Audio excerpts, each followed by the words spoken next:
저희가 컨셉입니다. 이게 저희가 얘기를 뭔가 치고받고 하는 게 좀 뭔가 더 격렬하게 전달이 되면 좋겠다 해서 일부러 바짝 붙어 앉은 거고요. 저희가 뭐 사이가 나빠서 막 치고받고 하는 게 아니기 때문에 오해 없으셨으면 좋겠습니다. 조금 더 넓은 공간도 있는데 약간의 뭔가 집중도를 위해서 마련한 자리라는 점 미리 말씀을 드리고요. 뭐 이런 설명보다 저희가 중요한 건 결국 오늘 시장 최근 몇 주 사이에 정말 롤러코스터도 이 정도 롤러코스터는 못할 것 같아요. 너무 위험한 시장들이 이어지고 있기 때문에 대체 왜 이러는가 이 얘기를 오늘 집중적으로 좀 더 시장 얘기를 들어보도록 하겠습니다. 오늘도 채권금리가 너무 많이 뛰고 있습니다. 그래서 도널드 트럼프 미 대통령이 관세를 불을 지른 다음에 본인도 못 견디니까 잠깐 브레이크를 밟는 그 트리거가 결국 채권금리 아니냐라는 얘기도 있습니다. 그런데 지금 채권금리가 또 뛰고 있거든요. 현재 상황을 조금 정리를 해볼까요? 네, 저는 요즘 개장전을 진행을 하면서 화가 잔뜩 났는데요. 지금 5시의 상황과 5시 10분의 상황과 6시와 6시 30분과 지금 다 달라요. 지금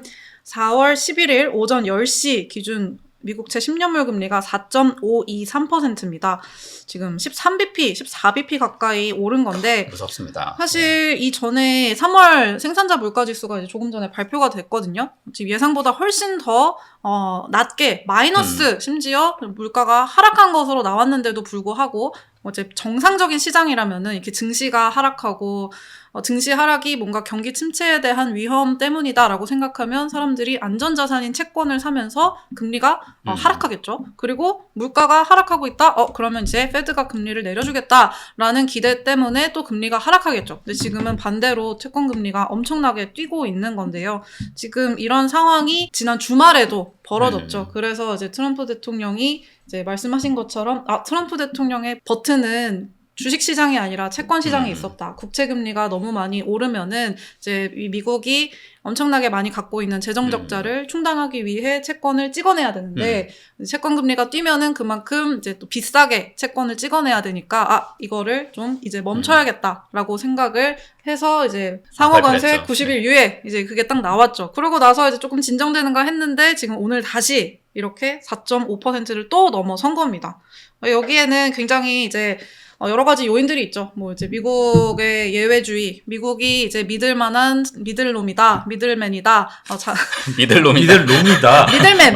미들맨 나오는군요. 막 화가 나서 지금 단어를 주체할 수가 없는 거. 그 미들맨 있잖아요. 미들맨이다. 이런 변동성의 시기에는 달러를 사고 미국 국채를 사야 한다라고 하는 공식이 깨지고 있는 거죠. 어떻게 보면은. 기저에서. 근데 이것에 대해서 굉장히 또 논란이 많잖아요. 그러면 누구 살 거냐? 그러면 어떻게 할 거냐? 근데 저는 기본적으로는 이 미국 자산을 최근에 나타난 움직임은 주식이 떨어지고 채권이 떨어지고 달러가 떨어져요. 그것도 굉장히 많이 떨어지거든요. 달러는 원래 달러 인덱스가 막 1, 2%씩 이렇게 떨어지는 자산이 아니에요. 왜냐하면 금리도 그렇죠. 전 세계 외환 시장에서 달러가 거래되는 비중이 60%거든요. 그러니까 굉장히 유동성이 크고 넓은 시장에 있는 건데 그게 2% 떨어진다?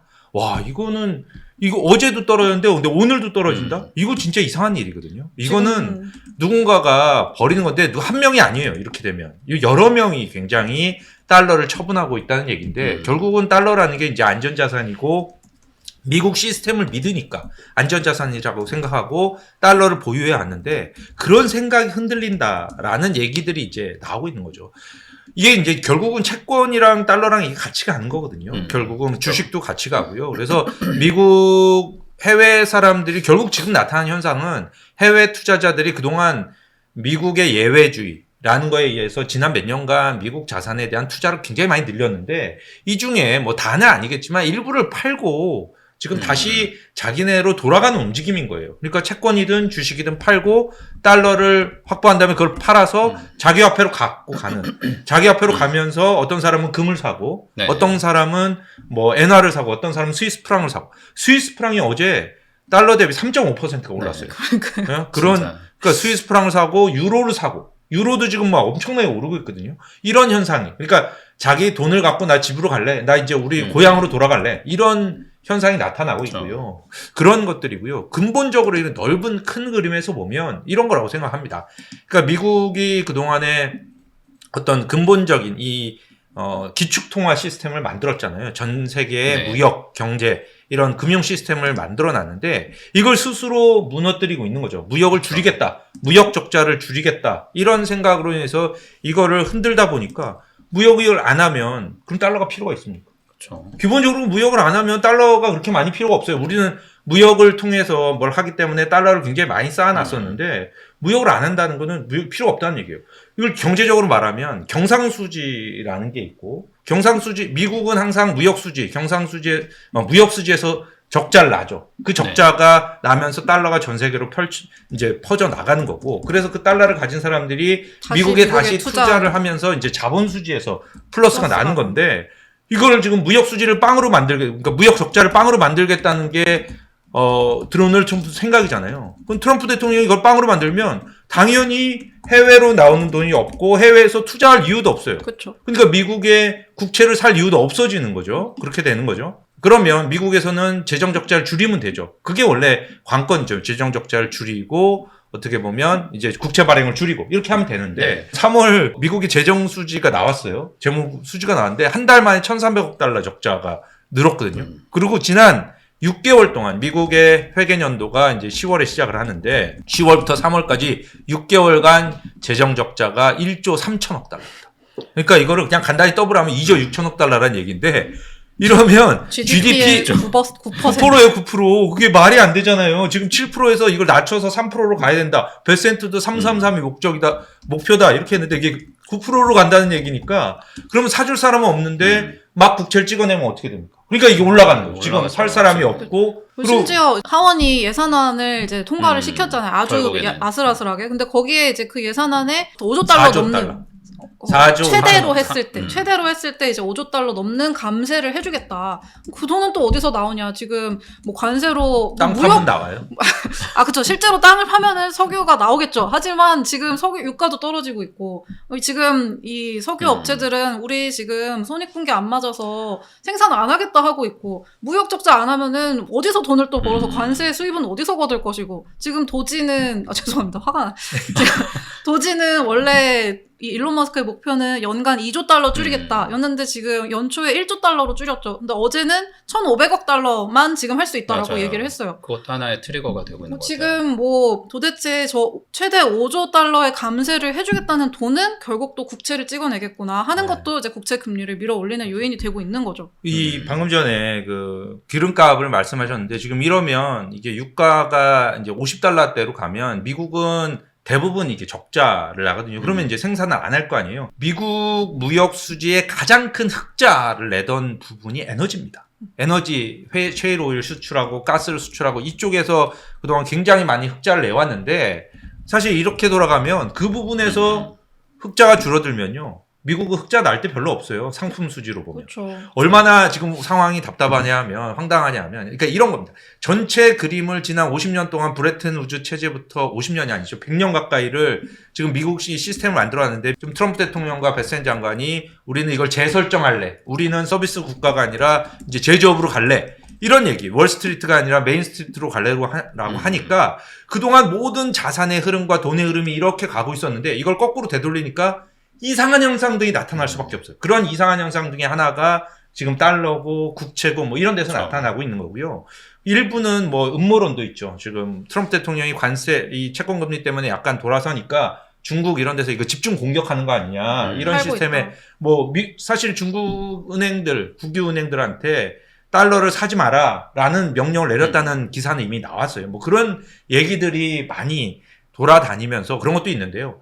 보면 이게 처음에는 아시아 시장, 채권 시장이 전 세계적으로 이제 미국 국채를 거래하는 시장이 24시간 돌죠. 미국 시장이 돌고 그 다음에 이제 아시아에 해가 뜨면 아시아 시장이 돌고 그 다음에 유럽 시장이 돌고 이렇게 도는데 지난 주 초까지만 해도 아시아 시장 때 많이 올랐어요. 그러니까 밤 12시 여기 기준으로 밤 12시쯤에 많이 올랐는데요. 오늘이나 어제를 보면요. 유럽이 시작하는 막 6시 이때부터도 막 오르고요. 미국 장에 들어서도 올라요. 지금도 엄청 오르고. 그러니까 이게 그동안은 중국이 팔았구나라고 생각할 수가 있겠지만 그게 아니라 이제는 다 파는 거죠. 뭐. 사실은 이제 그 다들 중국을 의심을 했는데 지금 최근 나오는 이야기는 일본이 범인이라고 하면 좀 그렇고 이제 일본이 뭐 앙심을 갖고 팔았다기보다는 지금 제가 일본 금리가 많이 올랐어요. 일본 국채 30년물 국채 금리를 보면 지금 2.6%가 넘었습니다. 이게 1년 전에 2024년에 1.9%였어요. 그리고 2년 전에는 1.6%, 2022년에 0.7%. 그러니까 지금 한 3년 만에 일본 국채 금리가 3배 뛴 거예요. 3배 넘게. 그러면은 이제 물론 그래도 여전히 미국채 금리가 수익률이 좋다고 해도 근데 환해지를 이거, 감안을 그쵸. 하면 이게 일본이 더 나을 수도 있거든요. 이제는 이제 엔화 싼 거 빌려다가 미국채 음. 사고 뭐 이렇게 일본 보험사들이나 이제 장기 투자 수요가 있는 기관 투자자들이 미국 국채 사던 사람들이 이제 야 이거 뭐 굳이 이렇게 할 필요 있나 하고 미국 국채 좀 정리를 하고 이제 다시 일본으로 가서 하자 이런 식의 움직임들이 민간 차원에서 나오고 있다는 거죠. 그래서 이제 일본 맞아요. 정부가 우리는 안 팔고 있어, 우리는 안 팔고 있지만 민간은 하고 있을 수도 있어. 지금 뭐 이런 식의 이야기를 미국 정부한테 이제 하고 있다는 건데. 이러다 보니까 그 얼마 전에 벅셔 해서웨이도 확실히 일본 투자가 정말 워런 버핏은 얼마나 내다운 건지 모르겠지만 이번에 또 발행에 성공했잖아요. 채권 발행을 해가지고 그냥 달러를 안 하고 다시 일본에 투자 늘리고 그 무역 상사 늘리고 이게 이렇게 되면 다른 투자자들이 그걸 그냥 이게 되는구나 라고 그쵸. 점점 따라갈 수밖에 없는 환경이지 않을까 싶어요. 진짜 너무 무서운 게 지금 4월 11일 기준 달러 엔이 142엔대입니다. 지금 작년 8월에 엔캐리 청산 뭐 그런 난리가 났을 때 그 트리거가 147엔이었거든요.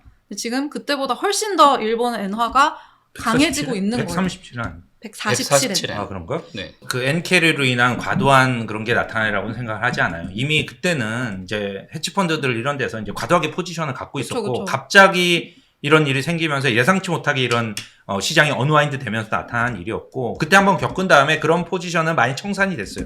근데 이제 구조적으로 자꾸 이쪽으로 그 달러가 약해지고 이렇게 된다면 일본 투자자들이 일본으로 그러니까. 돌아올 수밖에 없는 거거든요. 그거는 이제 그동안에 헤지펀드 이런 데서 이제 손해를 봤다면 지금 이제 연기금 이런 장기 투자자들이 이제 다시 돌아오는 그런 상황이 생길 수가 있는. 그러니까 저는 이 엔캐리 청산이라고 하는 말이 아까 대장전에서도 말씀드렸지만 그러니까 영어로 하면 unwind잖아요. 그러니까 레버리지가 청산된다라고 하는 거는 굉장히 말씀처럼 급격하게 이제 막 비투를 하던 헤지펀드들이 아이고 막 급하게 손실을 막기 위해서 하는 그런 얘기지만 사실 이 unwind라고 하는 이제까지 80년 동안 100년 동안 진행됐었던 이 흐름이 이제 되돌려진다라고 하는 이 고고한 흐름이 지금 트럼프의 관세 때문에 훨씬 급격하게 또 자극이 될 수 있는 게 아니냐라고 하는 우려가 있는 거죠. 이 모든 문제의 근원은 뭐냐라고 보면 바로 트럼프의 무역 수지를 0으로 만들어야 된다. 이런 개념이에요. 무역 적자는 적악이야. 뭐 이런 중상주의적인 생각이거든요. 월스트리트저널에서 난 사설을 보고 제가 깜짝 놀랐어요. 이거 에디토리얼 보드가 쓴 건데 이렇게 났어요. Mr. Trump's electoral problem. 지적인 문제가 있다. At least one of them is that he's fixated on US trade deficit. 그러니까 미국 무역 적자에 대한 고정관념이다. 이거가 이 모든 문제고 이거는 지적인 문제야. 이 정도 수준의 믿음이면 이거는 멍청이다. 이런 얘기를 월저널이 사설 대문짝만 맨 앞에 딱 썼어요. 그 얼마 전에 일론 머스크가 피터 나바로 저격한 거랑 그거 똑같은 거죠. 문제였잖아. 근데 피터 나바로하고 트럼프 얘기가 똑같잖아요. 이게 모론이잖아요. 모론이라는 얘기잖아요. 모론이라고 안 썼을 뿐 똑같은 말. 똑같은 얘기를 그러니까 사설이니까 사마 모론이라고 쓰지 못하고. 근데 그냥 사실 이제 그 무역 적자가 왜 줄여야 되느냐라고 얘기를 하면은 이제 트럼프와 그 지지자들이 도대체 왜 그렇게 생각하느냐, 정말 그렇게 완전 바보라서 그러느냐. 물론 저희는 그렇게 생각하고 싶지만 이제 미국 입장에서 생각을 하면은 이제 우리가 너무 이제까지 이 금융 자본 이거에만 신경을 써서 너무 제조업 공동화가 심해졌다.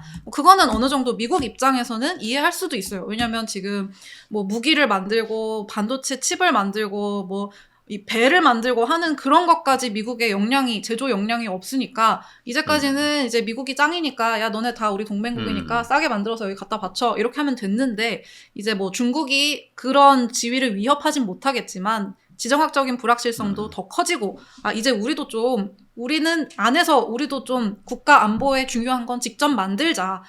이제 그런 논리 자체는 이 지금 지적인 사람들도 인정해요. 근데 이제 블랭킷 10% 이런 거 유니버설 이런 거에 대해서 이해를 못하는 거. 그러면 그건 신발이나 옷이나 옷핀이나 무슨 단추도 우리가 만들자는 거냐 이런 얘기가 나오고 있는 거예요. 뭔가 그런 목표에 우리가 다 동의를 하더라도 아니 좀 좀 일관되게 좀 제대로 천천히 지금 수십 년간 이 해온 체계를 돌이키려면은 좀 모두가 납득할 수 있게 해야지 그냥 너 마음대로 뭐 제이미 다이먼 인터뷰 보고 뭐 아이고 지금 좀 유예하자 뭐 이런 식으로 하는 게 말이 되냐. 제이미 다이먼이 채권 시장에 커다란 혼란이 생겼다. 그런 게 있을 거다. 이런 얘기를 했어요. 더 큰 혼란이 있을 거다. 아니 이게 지금 아까 말씀드렸잖아요. 뭔가가 시스템이 이렇게 움직이도 계속 수십 년간 움직여온 거대한 돈의 흐름이 갑자기 거꾸로 가기 시작하면요. 이상한 데서 언와인드가 별별 데서 다 풀리는 거예요. 맞아요. 그럼 왜냐하면 포지션을 다 취해놨잖아요. 돈을 벌려고. 근데 이걸 다 풀려고 하면 그 레버리지와 관련이 있고요. 그렇죠. 얘도 언와인드, 나도 언와인드 이러면요. 이게 갑자기 이상하게 움직이는 거거든요. 모르는 곳이 있겠죠. 네. 그리고 하는 얘기가 미국의 가장 큰 장점이 월스트리트잖아요. 그러니까 나는 무역 수지가 적자라는 데 대해서 막 뭐 거기서 한을 품고 있는 거에 대해서 이해가 안 가는 게 무역 수지를 만약에 뭐 제가 그걸 샀는데 사서 아무것도 못 해요. 그래서 저 여전히 적자를 내고 가난해요. 후진국이야. 아프리카 후진국인데 뭐 부가가치도 못 만들고 억지로 뭐 수입해갖고 겨우 뭐 먹고 사는데 맨날 무역 적자 쌓여요. 그런 문제가 있어요.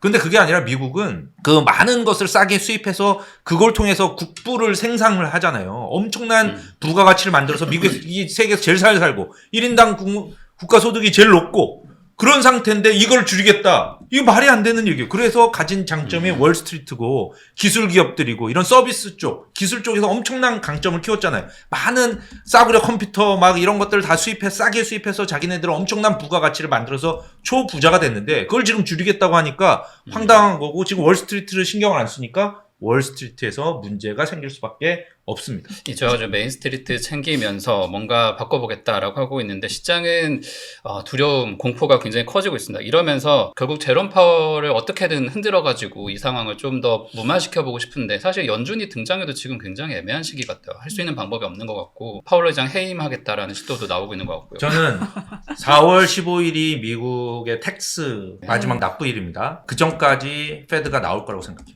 4월 10월 며칠 안 남았잖아요. 긴급 국채 매입 나오는데 하나요? 그게 이제 뭐 금리나 이런 건 아니고요. 제가 보기엔 지금 장기채가 쪽에 망가지고 문제가 있죠. 생겼잖아요. 네. 그러면 최소 양적 긴축을 멈추고 양적 완화를 하든지 양적 완화까지 바로 들어가기가 어려우면 2023년에 그 지역은행 사태가 있었을 때 뱅크 펀딩 프로그램이라고 BTFP라는 걸 만들었었어요. 그게 이제 은행 대상으로 무작정 돈을 주는 거죠. 지금 사실 은행들도 펀딩에서 문제가 생긴 게 막 소파 금리가 갑자기 막 올라가고 이러고 있는데 그 이유는 뭐냐 하면 누가 이렇게 설명하더라고요. 지금 회사채 시장에서 금리가 너무 올라가니까 기업들이 회사채 발행을 멈추고 다시 은행으로 달려가서 론을 빌린다. 그래서 오늘 나온 은행들 그 1분기 상을 보니까 약간 론이 늘었어요. 론이 그런 쪽면에서 좀 늘어난 것 같아요. 그래서 그런 현상이 있는 것 같고, 그러면 이제 은행들에게 펀딩을 줘야 이 전반적으로 이제 금융시장의 어떤 유동성 문제가 약간 풀릴 수 있다는 점에서 그런 어떤 유동성 공급 프로그램 같은 거, 뭐 리포라든지 상설 리포를 더 확대를 한다든지, 뭐 이런 식의 어떤 조치가 분명히 4월 15일 정도에는 나오지 않을까. 왜냐하면 4월 15일쯤에 세수가 이제 재무부로 들어가잖아요. 재무부로 들어가는 게 보통은 은행에 계좌에 있던 돈이 꺼지고 나와서 재무부 일반 계좌, 즉 페드에 있는 돈으로 들어가는 거거든요. 그게 보통 한 3천억 달러 정도가 넘습니다. 그 돈이 한꺼번에 빠지기 때문에, 그러면 지금도 안 그래도 자금 시장에 약간 뭐가 이상하다 이러고 있는데 빠져나가면 안 되기 때문에 그 전에 뭔가 조치를 취하지 않겠냐라는 얘기가 벌써 나오고 있어요. 지금은 국채, 뭐 환율 이런 얘기만 하고 있지만 지금 미국 국채 가장 안전한 채권이 약간 그러고 있고, 그 밑에 지금 약간 뭐 지방채, 그리고 그 밑에 이제 레버리지를 낀 회사채 이런 데까지 지금 계속 이게 약간 유동성이 스트레스를 받고 있는 징후들이 내려오고 있거든요. 그러면 말씀처럼 이거 페드가 금리 인하는 말도 안 되고 지금 상황에서, 하지만 말씀처럼 뭔가 그렇죠. 오히려 문제를 키울 수 있으니까 등판을 할 수는 있겠죠. 제가 아까 살짝 선배 말씀 들으면서 웃었는데, 레리 서머스 장관이 다른 나라들이 우리를 위해서 물건을 싸게 만들어주고 우리는 종이에 달러 적어가지고 주는데 그게 왜 문제라는 거냐 이 얘기를 해서 진짜 너무 맞는 말이다. 저도 그랬으면 좋겠어요. 근데 그걸 큰 문제라고 여기고 있는 것 자체가 좀 그거를 자기를 위해서 만들어 놓고서는. 더 말도 안 되는 얘기는, 스티브 마이론 같은 사람은 우리가 그런 시스템을 마련해 줬으니까 사용료를 내라 이러고 있잖아요. 이거는 얼마나 오만스러운 얘기냐 하면, 자기네들이 이 갖은 어떤 기축 통화를 굴리면서 갖은 이 혜택을 보고 있는데 그거는 기본이야. 그거는 기본이라고 보고 그리고 우리가 좀 안 좋은 점 있으니까 너희들 돈까지 내 이제 세금까지 내 이런 얘기를 하니까 이 사람들이 그렇게 되면 이 기축 통화 달러 시스템을 쓸 이유가 없는 거예요. 더 이상 무역도 네. 안 하겠지. 뭐 돈 내라고 하지. 이유가 하나도 없는 거죠. 그러니까 이거는 좀 장기적인 문제예요. 오늘 당장의 문제를 모든 초래한 어떤 주요 원인은 아니겠지만 그 중에 일부인데 그거는 이제 앞으로 점점 더 시장에 있는 해외 투자자들에게 영향을 미칠 수 있는 그런 얘기죠. 네. 그 대가로 지금 저희가 방송하고 있는 11일 오전 기준으로 10년물이 18.5bp 뛰면서 4.577 이렇게 되고 있고요. 30년물이 지금 더 굉장히 더 중요합니다. 30년물이 4.92 이렇게 가리키면서 미국에 대한 여러 신뢰, 그동안의 달러 패권이 어떻게 되냐. 지금 달러화 인덱스도 100 이하로 가고 있기 때문에. 아니 이렇게 되면 어떻게 되냐. 미국 재정 적자가 더 심해지죠. 그럴 재정 수 적자가 더 심해지면 국채 더 찍어야 되죠. 망하는 겁니다. 이게 결국은 지금 미국이 오늘 현상을 보고 다들 하는 얘기가 미국이 신흥시장이 됐네. 원래 신흥시장에서 나타나는 일이에요. 그러니까 국채금리가 급등을 하고 통화가 떨어지고 이게 동시에 일어난다는 일은 우리나라가 옛날에 겪었던 외환위기가 그런 거거든요. 그렇죠. 예, 금리 폭등, 뭐 원화 폭락, 그러네요. 뭐 이런 사태인데 미국은 그런 일이 없었어요. 달러 금리가 자산이. 뭔가 안전자산이라고 여겼기 안전자산이니까. 때문에. 근데 지금은 미국이 우리나라와 같은 어떤 EM 국가가 돼가고 있는 그런 상황인 거죠. 채권에 대한 걱정이 워낙 심하다 보니까 뭐 채권만이 아니죠. 전체 자산군에 대한 이 흐름 자체가 정말 이상한 기분이 들 정도로 좀 움직이고 있어서 좀 정리를 해봤는데